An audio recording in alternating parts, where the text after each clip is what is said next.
At the end of the day, we probably assess everything that we've done and we ask ourselves, is it working?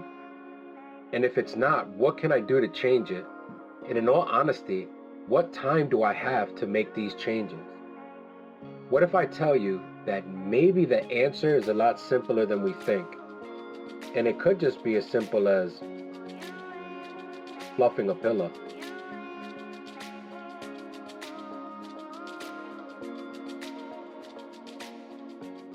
When I wanted to make one of the biggest changes in my life, namely my health, I didn't know where to start.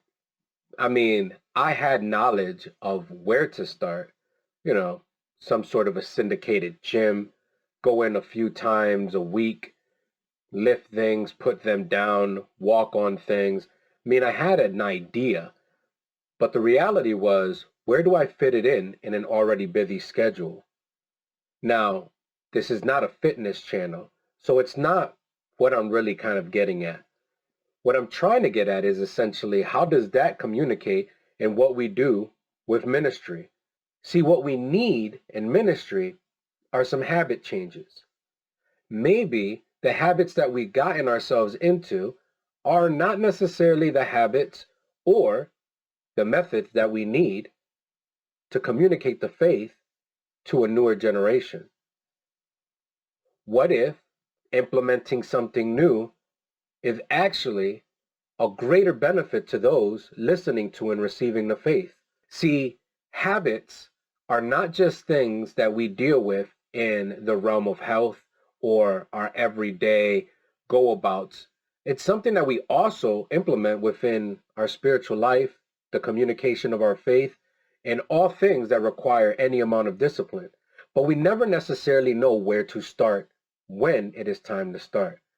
Well, what if I said that once I started to fluff a pillow, everything changed? See, I would get up and I knew that I needed some sort of change. And I didn't know where to start, so I started just fluffing my pillow. A small little habit changer. Small enough for me to say at the end of the day, or even at the beginning of the action, this is so simple, it's foolish for me not to do it. So I did. I'd wake up in the morning. It took a second. I'd fluff my pillow, and then I'd go about my day. Well, what I noticed after fluffing my pillow consistently was I wanted to do more. And it involved just a simple action and something even smaller. Fluffed my pillow and put it in place. The weeks to follow was fluff my pillow, put it in place, make the bed. Fluff my pillow, put it in place, make the bed, clean my surrounding area. All these things started to layer on top of each other, but all it took were small, simple habit changers, small little habits. And what ended up happening was the good habit that I was forming was slowly started to diminish the bad habit that I've already come accustomed to because I just didn't have enough time. In ministry, this works the same way. In the next few sessions, we're going to talk about how we can change our habits. Now, I want to warn you, it's going to take work, but just small works at a time. You can't eat an elephant in one bite. At least that's a saying that I've heard. You take small little bits and pieces of it. Now, I don't know who's out there eating elephants. It's probably not a good thing to do since they're endangered. But if it's an analogy, we'll work with it. This one big thing that we need to do just needs one small step at a time.